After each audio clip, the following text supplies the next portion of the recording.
पुण्यश्लोक श्री छत्रपती शिवाजी महाराज की जय। श्री छत्रपती संभाजी महाराज की जय। भारत माता की जय। हिंदू धर्म की जय। प्रकरण दुसरे, औरंगजेबाच्या आग्र्यात। भाग दुसरा। आग्र्याचा उन्हाळा, तोही मेच्या मध्यातील। रस्ते धुळीचे, सूर्यावरून आग ओकत असलेला, घामाघूम झालेले पितापुत्र कसेबसे लाल किल्ल्यात प्रवेशले. अंग धुळीने भरलेलं होतं. घामाघूम झालेले पितापुत्र कसेबसे लाल किल्ल्यात प्रवेशले. अंग धुळीनं भरलेलं होतं. दिवाणी याम, दिवाणी खास हे दोन्ही दरबार आटोपले होते. बादशाह घुसलखान्याच्या दरबार भरवून बसलेला होता. महाराजांसह शंभूराजे दरबाराकडे निघाले. रामसिंग त्यांना घेऊन जल्दीने येत होता. झगमगणार मोगली वैभव शंभूराजे थक्क होऊन पाहत होते. रत्ने, माणिके, हिरे, मोतीमाळा कशा लखलखत होत्या. नौबती, नगारे, कर्णे, शिंगे, चांद असलेले हिरवा झेंडा, मोरचील व आबदगिऱ्या शाही दरबाराची शोभा वाढवित होत्या. महाराज घुसलखान्यात प्रवेशले. पाठोपाठ शंभूराजे.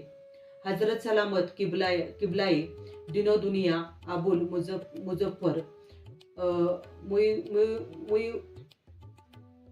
मुईउद्दीन मोहम्मद औरंगजेब बहादुरी गाजी आलमगीर औरंगजेब बहादुरी गाजी आलमगीर समोरच उंच आसनावरील सोनेरी लोडांनी टेकून बसलेला होता.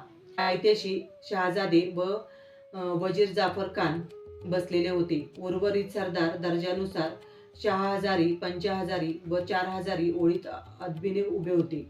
महाराज सिंहासनासमोर आले. महाराजांनी बादशाला 3 वेळा मुजरा केला.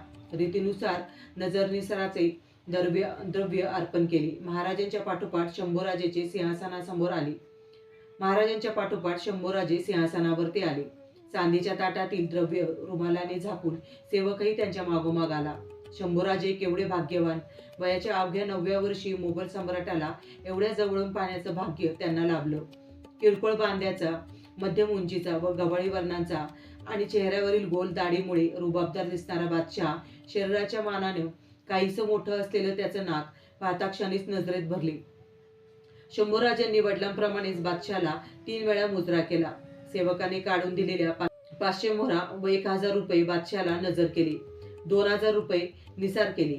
पण औरंगजेबाने ना महाराजांची ना या छोट्या 5,000 सरदारांची वास्तुपुस्त केली. मग एखादा छोटासा उपहार वा किताब देणं तर बाजूलाच राहिलं. महाराजांना 5,000 रांगेत उभे केले गेले. शंभूराजेही त्यांचे बोट धरून तिथेच उभे राहिले. महाराजांच्या अस्तित्वाची साधी दखलही न घेता दरबारांचं कामकाज पुढे सुरू झालं आणि संपलंही. मानाचे विडे वाटणं सुरू झालं. महाराजांना हा मान मिळाला. त्यानंतर सालगिरह प्रित्यर्थ निवडक मानकऱ्यांना मानाची वस्त्रे दिली गेली. या मानातून मात्र महाराजांना वगळण्यात आलं. विशेष म्हणजे रणांगणात त्यांचा अनेक वार मार खाल्लेल्या जसवंत सिंहाला मात्र हा मान मिळाला होता. आग्र्यात प्रवेश केल्यापासून पदोपदी महाराजांची उपेक्षा जाणीवपूर्वक केली जात होती. विवेकानं मूळ ध्येयावरती दृष्टी ठेवून महाराजांनी हा अपमान आतापर्यंत सहन केला होता. पण आता अपमानाची परमावधी झाली. जे मिळण्याच्या आशेने इतक्या दूर आलो ते मिळणं तर अशक्यच नाही. उलट आपली पूर्णतया फसगत झाली हे महाराजांच्या लक्षात आलं आणि त्याचा क्रोध भडकला. मूळ तेज लौकिकाच्या बंधन ताडाताड तोडून बाहेर प्रगटलं. संतापानं थरथरच महाराज खाली बसले. दरबारी रिवाजाचा भंग करून महाराज खाली बसले. औरंगजेबाचं महाराजांकडे लक्ष गेलं. तो घाबरला. महाराजांबद्दल अनेक दंतकथा त्यांच्या कानावरती आल्या होत्या. घाबऱ्या त्यानं रामसिंगाला सूचना केली. सेवा को पूछो क्या हुआ? रामसिंग 4,000 रांगेतून लगबगीने महाराजांजवळ आला. पण त्यानं काही विचारण्यापूर्वीच महाराज बसल्या जागेवरून गरजले. तुम देखो, तुम्हारा बाप देखा, तुम्हारा बादशाही देखा. मैं ऐसा आदमी हूँ जो मुझे गौर करने खड़ा रखो. तुला माहित आहे, तुझ्या वडिलांना मिर्झाराजांना माहित आहे, तुमच्या बादशालाही माहित आहे. मी अशा प्रकारचा माणूस आहे की ज्याला रांगेत उभे करावे. सारेच या सिंहगर्जनेने हादरले. आजवर असं कधीच घडलं नव्हतं. रामसिंग समजूत घालण्यासाठी जवळ आला. महाराज बसल्या जागेवरून ताडकन उठले. बादशहाकडे पाठ फिरवून ते आता सरळ रांगेतून बाजूला जाऊ लागले. त्यांना आवरण्यासाठी रामसिंगानं हात धरला. पण हिसका मारून महाराजांनी आपला हात सोडवून घेतला आणि गुसलखान्यातील एका खांबाला टेकून ते बाजूला जाऊन बसले. बादशाहच्या सूचनेवरून आता रामसिंगाच्या जोडीला मुल्तफित खान, अकील खान आणि मुखलिस खान व सरोप्याची वस्त्रे घेऊन महाराजांजवळ आले. पण महाराजांचा निर्धार कायम होता. सरोप्याची वस्त्रे लाथाडून ते गरजले, चाहे मेरा सिर काटकर ले जाओ, मैं पातशाह जी की हुजूर नहीं नहीं चलता. वाटल्यास माझं डोकं कापून घेऊन जा, पण मी पातशाह येणार नाही. अखेर बादशहाच्या सूचनेवरून रामसिंग महाराजांना घेऊन डेऱ्यात परतला. इतरांप्रमाणेच बाळ शंभूराजेही आपल्या वडिलांचं हे तेजस्वी रूप प्रथमच पाहत होते. तेही शत्रूच्या राजधानीत भर दरबारामध्ये. आपल्या जातकुळी मोगल सम्राटांपेक्षा कशी वेगळी आहे, आपलं स्वाभिमानाचं वैभव शाही वैभवांपेक्षा कसं मोठं आहे, हे आज महाराजांनी शंभूराजांना स्वतःच्याच उदाहरणाचा वस्तुपाठ देऊन समजावून सांगितलं. बाळ शंभूराजांच्या मनावरती हा संस्कार कायमचा कोरला गेला. त्याची छाती अभिमानाने भरून आली. औरंगजेब खूप मोठा, पण आबासाहेब त्याहूनही मोठे.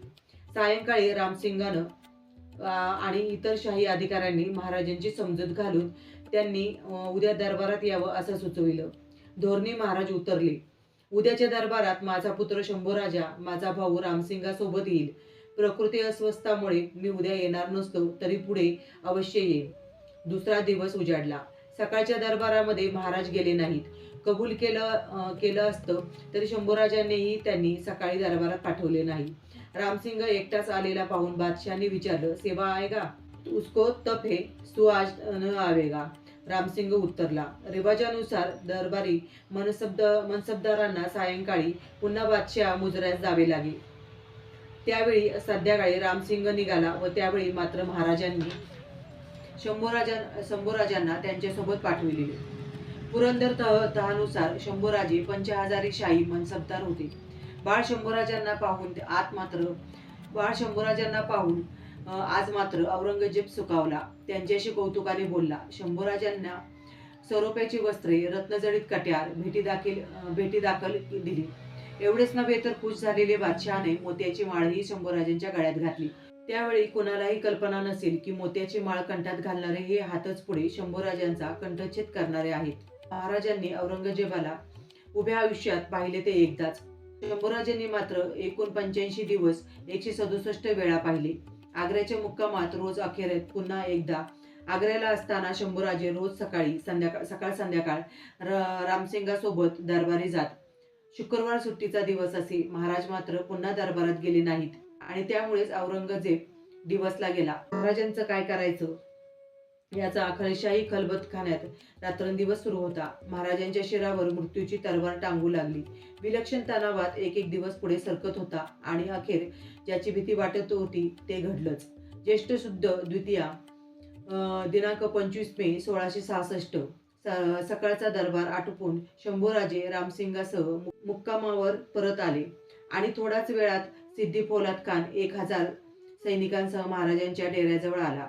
महाराजांचे निवासस्थान चहूबाजूने पक्क वेढलं गेलं. ठिकठिकाणी चौक्या बसल्या. हाताश नजरेने महाराज समोरचं दृश्य पाहत होते. राजगडापासून मासाहेबांपासून शेकडो मैल दूर परमुलखात एकुलत्या एका पुत्रासह महाराजांनी कर्दनकाळ औरंगजेबानं कोंडलं होतं. सिंहासन प्राप्तीसाठी ज्यानं आपल्या पित्याची व सख्या भावाची दयामाया न दाखविता कत्तल उडविली होती, तो औरंगजेब महाराजांना व शंभूराजांना जिवंत सोडणं सुतराम शक्य नव्हतं. क्षणार्धात बेसूर भवितव्य महाराजांच्या नजरेसमोर तरळून गेलं. त्यांच्यासारखा स्थितप्रज्ञ पुरुषही काही काळ या संकटांना कष्टी झाला आणि याच वेळी त्यांचं लक्ष गेलं ते बाळ शंभूराजांकडे. आता मात्र संयमाचे बांध पार तुटले. महाराजांनी आवेगानं शंभूराजांना आपल्या पोटाशी धरलं. त्यांच्या नेत्रांमधून घळाघळा अश्रू वाहू लागले. निराजी पंत, दत्ताजी पंत, त्र्यंबक पंत असे जीवाभावाचे मुत्सद्दी समीपच होते. तेही ते दृश्य पाहून गलबलून गेले. पण लगेच सावरून त्यांनी महाराजांचे बहुता प्रकारे समाधान केले. सावरलेले महाराज आता निर्धाराने शंभूराजांची पाठ थोपटू लागले. आबासाहेबांच्या पोटाशी बिलगलेल्या शंभूराजांकडे भेसूर नियती एकटक पाहत होती आणि आबासाहेबांचा भक्कम आधार लाभलेले शंभूराजे तिला वाकुल्या दाखवित होते. पुण्यश्लोक श्री छत्रपती शिवाजी महाराज की जय. श्री छत्रपती धर्मवीर संभाजी महाराज की जय. भारत माता की जय. हिंदू धर्म की जय.